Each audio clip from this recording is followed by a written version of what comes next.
Si d'aucuns s'accordent sur une définition commune de la bénédiction qui est l'addiction du bien, quelle serait personnellement votre définition à vous? Bien chers frères et sœurs, unis dans le sacerdoce baptismal, recevez mon shalom. Bienvenue dans votre émission « Gagner chaque bataille invisible », l'émission qui se veut vous armer de toute la puissance céleste pour combattre l'ennemi. Bienvenue à vous. Bien chers frères et sœurs, nous sommes dans la troisième partie du détenteur de sa puissance. Un enseignement que nous avons commencé il y a quelques semaines. Alors, nous avons déjà parlé de la puissance de l'adoption. Nous avons parlé l'autre fois de la puissance de la rédemption éternelle. Aujourd'hui, nous allons parler de la puissance de bénédiction spirituelle. Bien chers frères et sœurs, si je dois m'en tenir à une définition du mot bénédiction, je ne citerai que Genèse 1, verset 28, que nous dit la parole de Dieu. Dieu les bénit et Dieu leur dit, soyez féconds, multipliez, remplissez la terre et l'assujettissez, et dominez sur les poissons de la mer, sur les oiseaux du ciel et sur tout animal qui se meut sur la terre. Genèse 1, verset 28. Soyez féconds, multipliez, remplissez la terre, assujettissez, dominez. Bien chers frères et sœurs, j'aimerais juste savoir une chose. Si, comme moi, ainsi que beaucoup d'autres chrétiens qui maintiennent le flot divin sur la terre, ces 5 mots, aussi puissants soient-ils, démontrent, caractérisent et parlent au mieux de votre caractère, de votre personnalité. Beaucoup s'en tiennent aujourd'hui à la bénédiction, tout en pensant qu'ils doivent poser des actes pour être bénis, qu'on doit leur imposer les mains pour qu'ils soient bénis. Et toute leur prière, toute leur vie reflète l'ignorance qui est leur sur le domaine de la bénédiction. Bien chers frères et sœurs, j'aimerais que quelqu'un commence à crier « Je suis bénédiction ». Si tu me suis maintenant, lève ta main et commence à crier très fort « Je suis bénédiction ». Bien chers frères et sœurs, vous êtes la source de bénédiction de Dieu. Dieu a placé en vous une fleuve intarissable de bénédiction. Une transformation réelle s'est opérée dans votre esprit au moment même de votre nouvelle naissance, conférant à celui-ci amour, joie, paix, patience, bonté, bienveillance, foi, douceur, maîtrise de soi. Bref, les fruits de l'Esprit Saint énumérés en Galates 5, versets 22 à 23. Dans votre esprit né de nouveau, vous êtes donc semblable à Jésus-Christ de Nazareth. Vous détenez la puissance qu'il a ressuscité d'entre les morts. Vous détenez sa puissance à lui-même, sa puissance qu'il prenait pour guérir les malades, ressusciter les morts. Vous avez donc cette puissance dans votre esprit régénéré et né de nouveau. Vous êtes plus que vainqueur en Christ. Vous êtes passé de votre nature d'homme péché, impie et dénué de justice à celle de juste et saint en lui. Vous avez été délivré du royaume des ténèbres et transporté dans le royaume du Fils bien-aimé, dans le royaume de Jésus-Christ. Vous avez la même onction que Jésus-Christ de Nazareth, sans un iota, sans qu'il ne diminue. La même chose. Tel il est, nous sommes aussi sur cette terre. Bien chers frères et sœurs, vous avez la même foi que Jésus-Christ de Nazareth, la foi de Dieu, dont nous allons parler dans les capsules à venir. Bref, vous avez tout de lui. Donc, en somme, vous n'avez pas besoin de bénédiction. Vous n'avez pas besoin qu'on vous impose les mains pour une bénédiction.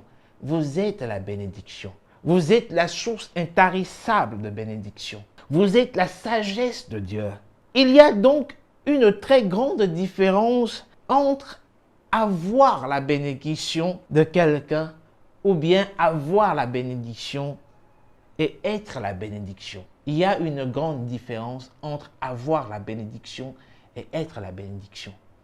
Dans la nouvelle naissance, vous n'avez pas la bénédiction. Vous êtes la bénédiction. Est-ce que vous êtes là? Avoir la bénédiction veut dire que elle peut finir, cette bénédiction peut finir, ou que vous devez la renouveler tout le temps. Mais ici, vous êtes la bénédiction. Alors, vous n'avez pas à renouveler cette bénédiction. Vous n'avez pas à prier Dieu pour qu'il renouvelle en vous cette bénédiction. La Bible dit qu'il vous a doté, il vous a béni de toutes sortes de bénédictions spirituelles dans les lieux célestes avant la fondation du monde. Est-ce que vous êtes là? Alors, bien chers frères et sœurs, n'essayez pas d'obtenir la bénédiction, car vous êtes la bénédiction. Vous n'avez pas besoin de rien d'autre, si ce n'est d'une révélation de ce que vous êtes déjà en Christ, de Jésus-Christ de Nazareth. Vous n'avez pas besoin d'autre chose. Vous avez juste besoin de la révélation de qui vous êtes. Vous avez juste besoin de la révélation de la grande source de bénédiction que vous êtes pour l'humanité. Vous avez besoin de la révélation de ce que Dieu a enfui en vous avant la fondation du monde. Waouh! Gloire à Dieu! Alors, bien chers frères et sœurs, une très grande source de bénédiction à la dimension du Christ. C'est ce que vous êtes maintenant. Et rien ne peut changer cela. Satan ne peut jamais vous la voler. Vous devez juste être conscient de cela.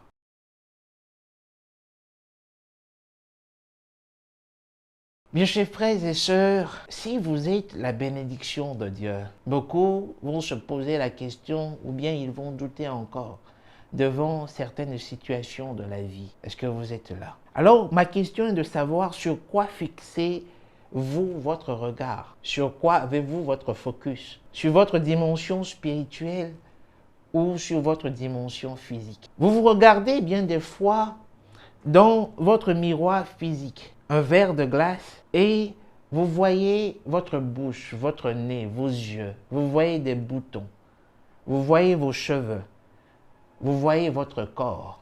Puis, vous déterminez sur la base des connaissances ou bien des caractéristiques du monde qui n'ont aucune valeur, et vous vous dites, mais je suis très belle, je suis beau.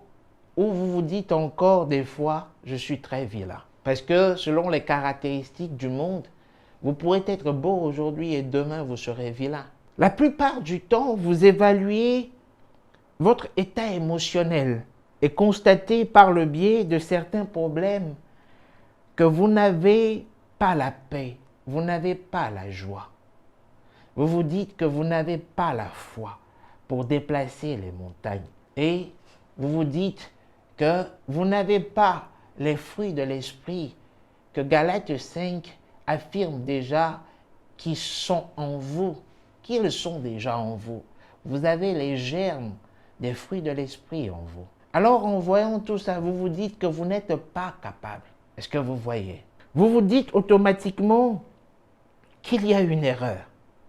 Peut-être Dieu a fait une erreur de vous faire venir sur terre parce que vous ne voyez pas le bout du tunnel.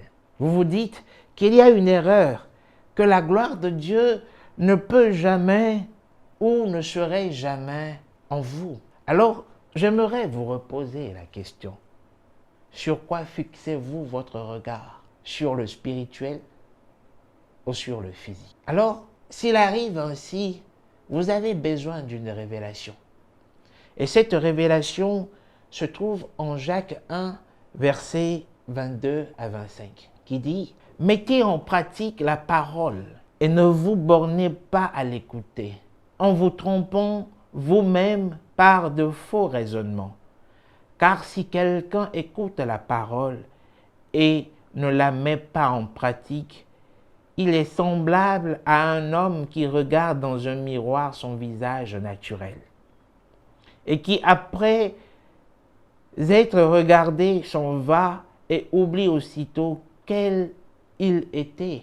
Mais celui qui aura plongé les regards dans la loi parfaite, la loi de la liberté, et qui aura persévéré, n'étant pas un auditeur oublieux, mais se mettant à l'œuvre, celui-là sera heureux dans son activité. Jacques 1, versets 22 à 25. Bien, chers frères et sœurs, cette lettre, ou bien ces versets de Saint Jacques, m'amènent automatiquement à l'ordre que Dieu a donné à Josué, en Josué 1, verset 8. Il lui a dit que ce livre de la loi ne s'éloigne point de ta bouche, médite-le jour et nuit pour agir fidèlement selon tout ce qui y est écrit, car c'est alors que tu auras du succès dans tes entreprises, c'est alors que tu réussiras. Josué 1, verset 8. Il est d'une importance capitale de savoir que la base de l'ancienne alliance est qu'ils deviennent. Est-ce que vous êtes là? Ils deviennent. Le temps de conjugaison est conditionné au futur. Par contre, le temps de la nouvelle alliance est conditionné au présent. Nous sommes.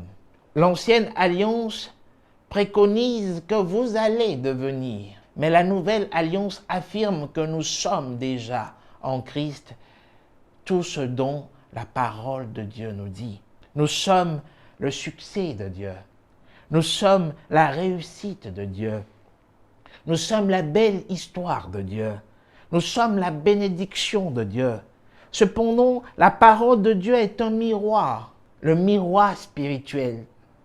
Lorsque vous regardez dans ce miroir spirituel, vous contemplez qui vous êtes dans l'esprit. Quand vous voyez dans cette parole, quand vous regardez, quand vous fixez cette parole, vous voyez qui vous êtes réellement en Christ Jésus. Vous êtes plus que vainqueur. Vous êtes attaché à Jésus. Il est le cep, vous êtes les sarments.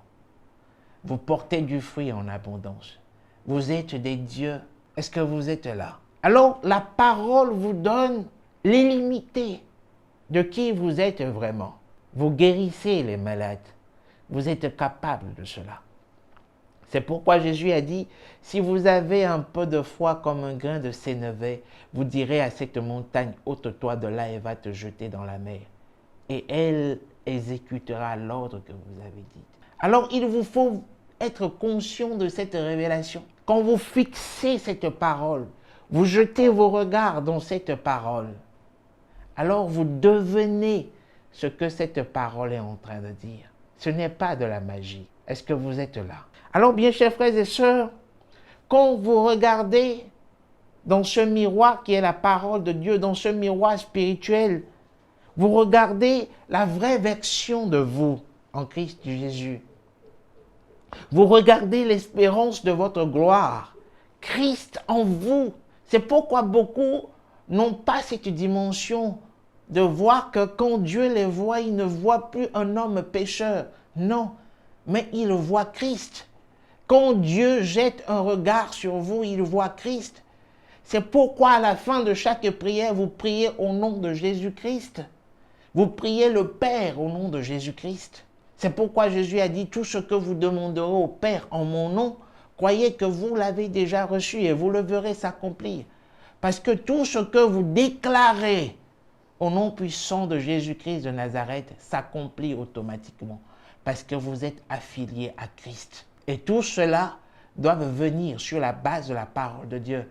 Car Jésus a dit, sans moi, vous ne pourrez rien faire. Christ est la parole au commencement, devenu chair. Alors bien, chers frères et sœurs, vous vous regardez, quand vous jetez un regard dans ce miroir spirituel, vous découvrez votre identité, puis vous agissez par la foi selon la connaissance que vous avez obtenue. Et la vie de Dieu, Zoé, se manifestera automatiquement en vous. C'est pourquoi quand vous vous attachez à la parole, vous allez revenir avec des témoignages. Il n'y a rien qui puisse empêcher cela. Est-ce que vous êtes là? Alors, bien chers frères et sœurs, la Bible dit que vous êtes transformés en la même image quand vous jetez un regard sur cette parole, la parole de Dieu. Alors tout ce que je pourrais vous dire, c'est que bienvenue dans la dimension céleste. Bienvenue dans l'illimité. Saisissez cette révélation et vous ne serez plus la même personne. Bien chers frères et sœurs, notre esprit ne peut être perçu par nos cinq sens, la chair. Notre esprit ne peut pas être perçu par ce que nous ressentons, ou même par notre âme, notre personnalité, notre âme qui est le sens de notre personnalité. Notre esprit ne peut pas être perçu par notre âme qui est le sens de qui est le centre de notre intelligence, de notre volonté, de nos émotions, ni de notre conscience. Nous devons appréhender qui nous sommes et ce que nous possédons spirituellement, bénis de toutes sortes de bénédictions dans les lieux célestes avant la fondation du monde. Vous devez avoir cette image de vous dans les lieux célestes. Est-ce que vous êtes là? Uniquement qu'au travers de la parole de Dieu, puis y croire par la foi. Est-ce que vous êtes là? Vous devez regarder tout cela par les yeux de votre foi, par les yeux spirituels. Parce que c'est seulement par votre foi que vous allez accéder à la bénédiction spirituelle. Beaucoup d'entre nous, chrétiens, ignorent encore cette vérité. Et ça leur coûte très cher. Pourquoi? Parce qu'ils n'arrivent pas à manifester la gloire de Dieu sur terre.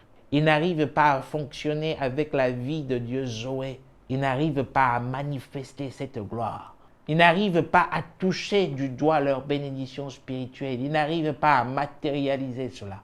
Ils n'arrivent pas à l'appeler à l'existence. Est-ce que vous êtes là? Alors ce n'est pour rien que Jésus a dit dans l'évangile de Saint Jean, en son chapitre 8, verset 32, « Vous connaîtrez la vérité et la vérité vous affranchira. » Cette vérité est la gloire de l'Éternel qui habite déjà en vous.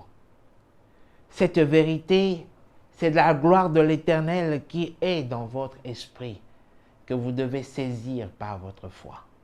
Cette vérité, c'est cette révélation que je vous ai donnée tout à l'heure. Alors accrochez-vous à cette vérité et je vous assure, au nom puissant de Jésus-Christ de Nazareth, que votre vie changera. Que le Saint-Esprit vous comble d'innombrables grâces, qu'il ouvre votre entendement spirituel pour que vous puissiez vous attacher à cette révélation. Shalom et bonne journée à vous.